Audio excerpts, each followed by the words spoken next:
Hello, everybody. I'm Ryan from Fireside Yankees, and in today's episode, we're talking about our expectations and kind of setting some sort of reasonable goals for both Jason Dominguez and Austin Wells to hit. Because as we know, they're coming up, they're getting their debuts, it's their first taste at MLB action, and you can kind of argue that these two guys were kind of fast-tracked. Pereira got a good amount of time in AAA, Peraza obviously spent a while in AAA, so there's a lot we want to talk about, but before we get into that, Aiden, welcome to the Fireside Yankees channel. I am extremely excited to have you here with the team. We're very excited for you to bring your skill set over to us, and I've been waiting for a very long time to say this, including a power outage. Aiden, take it away and let me know what you think about the expectations that we should have for Jason Dominguez first. Ryan, everyone at Fireside Yankees, thank you so much for having me. I'm so excited to be here, and I'm especially excited to be debuting on Fireside Yankees on the day that Baby Bombers 2.0 starts off. I mean, Jason Dominguez, Austin Wells. I'm really, really excited to see Dominguez. I woke up this morning. I just transferred into a new college, new school. I'm so excited about everything right now. But the first thing I thought of this morning when I woke up was Jason Dominguez is making his major league debut. Yeah, I mean, it's an exciting day for multiple reasons. Obviously, I think a lot of people, including ourselves, expected that this day would come at some point in 2024, right? You felt like in spring training, you were like, wow, he really had a great spring training. Could it happen in September? And then he got off to a slow start. It looked like it was going to be a 2024 situation. But in the second half, man, I mean, he's turned it up to a different level. Kind of lead us into some of the things that he's done a lot better in the second half and some of the things that have encouraged you a lot at AA and AAA. Well, I mean, what's really encouraging about him, and I know you've seen this a lot, you've been tweeting it out yourself, his swing decisions are incredible. His O swing rate, 98th percentile, in zone swing rate, 83rd percentile, 54th percentile in whiff rate. This guy makes good swing decisions, and I think we touched on a little bit that he kind of struggled the first half of the season, up until I guess early July. If you look at his walk rate and his K rate, his walk rate was at a solid 17.8, and his K rate was 28.7%. But after July 7th, his K rate dropped down significantly to 19.9. So that's what I'm really excited about for him. I know that sounds boring. Obviously, we're all excited to see this guy slug, hit homers, doubles, steal bases, fly around the bases. But what I'm looking for from him right now is just good swing decisions. I want him to see a lot of pitches, and I want to see him walk, because that is what I think is what makes a dangerous hitter.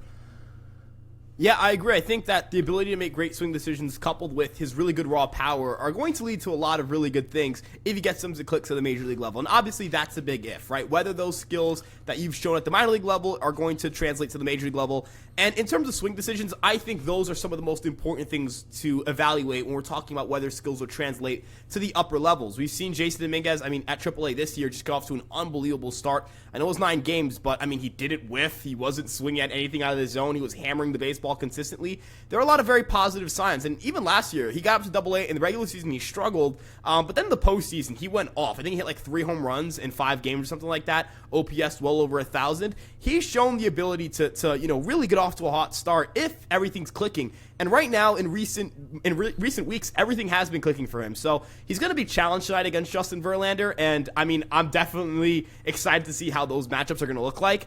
It's not an easy task. Justin Verlander has kind of historically owned us, but it's a new guy. Jason Dominguez is a new guy. He's a rookie. I think he's going to make the right swing decisions, and that's really all I'm asking for here.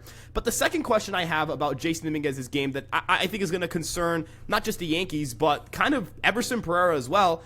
Can Jason Dominguez play center field? Can he play center field full time, and can he handle the position well? What are your thoughts about his future in center field, and is he going to stick there to you? I mean, there isn't much defensive data I've seen by him because, some of it just isn't available. But, everything we've heard about this guy is that he is just uber athletic. If you look at his stolen base numbers, they're up there. So this guy is speedy. Obviously, you want a speedy guy in center field. It's really just about the routes that he's taking the balls. I haven't heard anything bad about his defense, really. So, hopefully this the Yankees finally are figuring out their outfield with Dominguez and with Pereira, because just for the past couple of years, the only sure thing in that outfield has been Aaron Judge. Yeah, and I think that's kind of the big thing here. It's the mystery around whether he's going to be able to play that position or not, because quite frankly, we're only going to know on the sample size we get at the major league level. I mean, for the most part, Anthony Volpe was largely considered a future second baseman, and right now he has 14 defensive runs saved and 3 outs above average at shortstop. I mean, I was someone who was concerned about his defense at shortstop, and he's completely impressed me there. So, I think that defense is one of the more muddy things to try to evaluate from a prospect. I think offense, you kind of know what a hitter is, or at least what skills they bring to the table when they get there. I feel like defensively, that's the big question. But as you mentioned, he's a great athlete, so if his athleticism, can translate into better jumps, or maybe he just needs to work with major league coaches, that is definitely something we're going to be able to test out in the next month or so. But the next guy that I think, I don't know if you can say Austin Wells has had the year that Jason Dominguez has had in terms of being impressive. He's actually gone the opposite direction. His WRC plus sits at 103 on the season at the minor league level. Definitely a far cry from where he was in 2022. He had a much better AA season that year than he did this year, which is weird, considering he got off to a great start and then he just kind of disappeared in July and August. So, what do you think are some realistic expectations for him? And a bigger question too, are you looking more to evaluate his offense or his defense behind the plate in the next month? So, I mean, obviously, yeah, Wells has not had a great year in the minor league. So that's really leading to a lot of people doubting him, mainly non-Yankees fans, because, everyone loves to hate on the Yankees. But, I mean, if you look at his AAA numbers for the past 2 weeks, he's been completely fine. Like, he's been on a heater. He has a 119 WRC plus, a 916 OPS, and all 5 of his AAA homers have come in that 2-week span. But to be perfectly honest with you, though, with all of this offense in the past 2 weeks from him, I'm really just looking for how his defense is behind the plate and how he would compare to guys like Trevino, Higashioka, and Rortvedt. Obviously, I think the Yankees want Wells to be a long-term, guy that they can put behind the backstop. Maybe they put him back at first base, but I really just want to see how he frames if, obviously he's not going to let pass balls go by him like, the Kraken Gary used to. But, I really just want to see how he frames, how he plays defensively, and how he calls games. And like Dominguez, when he's hitting, I just want him to see pitches. That's what's most important for these rookies. I think that's why the Yankees are calling them up in the first place, to get them adjusted to MLB pitching before opening day next year. So the most crucial thing, I think, for them is just see as many pitches as possible.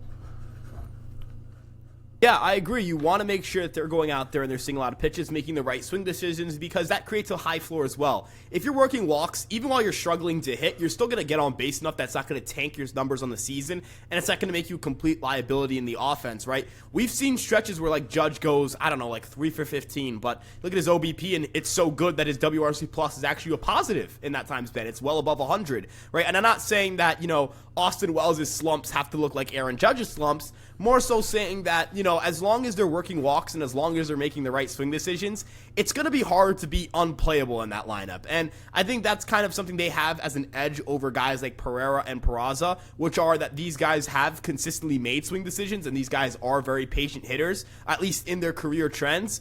In my opinion, Austin Wells is a guy who's kind of suffering from some poor BABIP luck. Like this year, for some reason, he's BABIPing well below 300 on the season, which is not normal. Like he's been a traditional BABIP guy because he hits a good amount of line drives. He pulls a lot of his fly balls. Those are high expectancy hits. Or high hit expectancy batted balls. He isn't pulling the ball as much this year. I think that short porch in right field will entice him a little bit more. And you never know. Like sometimes a guy just isn't having a great stretch, and some years are good, some years are bad. I mean, I don't know if you remember, Gary Sanchez was he had years where he just wasn't tearing it up at the minor league level, and then when he came up, obviously it didn't pan out the way you want it to. But, he did have monster years offensively. It's not always that progression is linear for a prospect.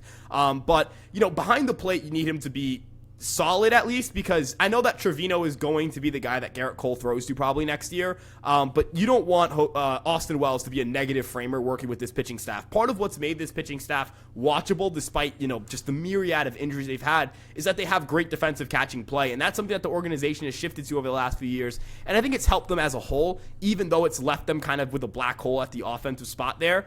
If Austin Wells can give you, like a 105 WRC plus next year with okay framing. It doesn't have to be great. I think you're going to be happy with that result, but you need the framing to be there or else he's not going to stick at the position. And if you look at the Double-A team again, you have Augustin Ramirez, who's a pretty surefire catcher. He's a pretty good framer. Better Rice, bigger question marks about him defensively back there, but the bat has been really exciting. So there are at least guys that can compete with Austin Wells at the catching spot over the next year or so. But I guess kind of to wrap things up, what do you think would be like a reasonable, like this could be a successful end to the season for Jason Dominguez and Austin Wells? Is it a specific WRC plus number, a certain amount of home runs, certain defensive numbers? Is it just making sure that they play healthy from September to the end of the season? What does that look like for you? I mean, honestly, like I've been telling people I know, listen, it's exciting that all these rookies are coming up, but we all need to temper our expectations because asking them to be immediate impacts, raking, is just too much to ask for them. Dominguez only played 9 AAA games. Like Volpe, we knew to temper our expectations because he only played so much AAA games. So for Wells and Dominguez and even Pereira, you could even say Peraza, if they keep their WRC plus in the 80, 90 range, I'm okay with that. Even if they're down to 75, that's okay. But like I said, I've said this the whole time. As long as they're seeing pitches, I just want to see them make quality contact, see a lot of pitches, and, the old Moneyball saying, just get on base.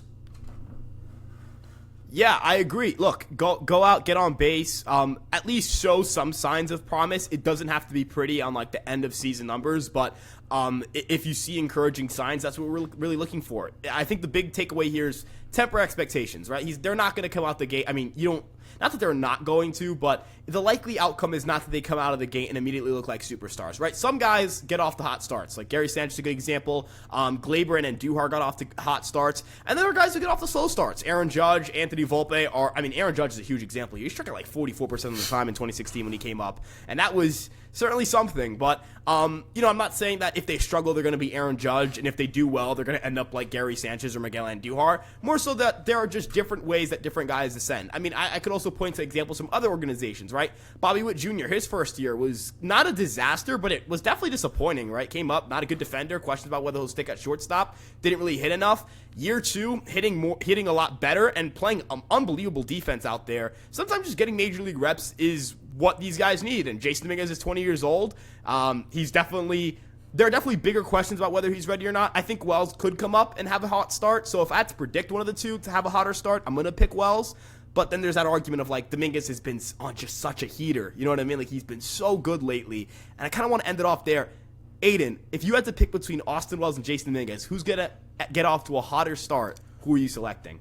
See, I'm completely shocked by your take there because I thought you were, 100% Dominguez guy. And he's the obvious answer for who you think is going to start off better because he is just a pure hitter. His numbers over his past 45 games have been incredible. We posted them on Fireside Yankees earlier today.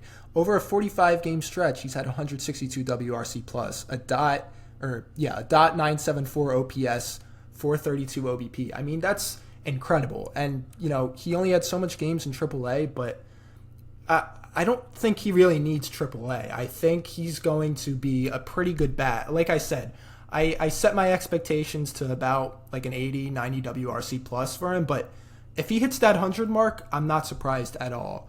And as for Wells, I still think he'll hit okay, but like I said earlier, I'm really looking forward to his defense, how he's going to do there, and if he can make a case to be in that catcher's room instead of Kyle Higashioka next year. Hey, look, I think that there's a good argument for both. Just as you've mentioned, Jason Dominguez is on a heater, number one, and number two, his swing decisions are so good. You can totally see him going out there. It doesn't even have to be with hitting for a high average or slugging a lot. If he hits 240, but he's walking 10 to 12% of the time, that WRC plus is going to be above average most likely. So I think there's a really good argument there that Jason Dominguez, just based on swing decisions, could get to that point. But I think I'm gonna side with the higher. I think the guy who has the higher floor for 2023. I'm not gonna bank on ceiling just because it's a smaller sample size. But again, I'm hearing. I totally understand and hear the argument for going for ceiling over floor in a smaller sample size because there is more variance inherently, right? just one good month. That's all it really takes. And, whoever picks Dominguez is going to win that debate. But I think these are two talented players. I think I'm very excited to see them play tonight. If you guys are as well, join the conversation in the comment section below. You guys can follow us on, I guess you could call it Twitter. We're going to call it Twitter still. They're above our heads. You guys can check us out on our various social media platforms. We're on Twitter, TikTok, Instagram, Facebook, and of course this YouTube page. The audio version of this podcast will be on Spotify and Apple Podcasts. And of course, you guys know to check out Empire Sports Media for all your favorite New York sports articles. And we'll see you guys in the next episode. Peace out.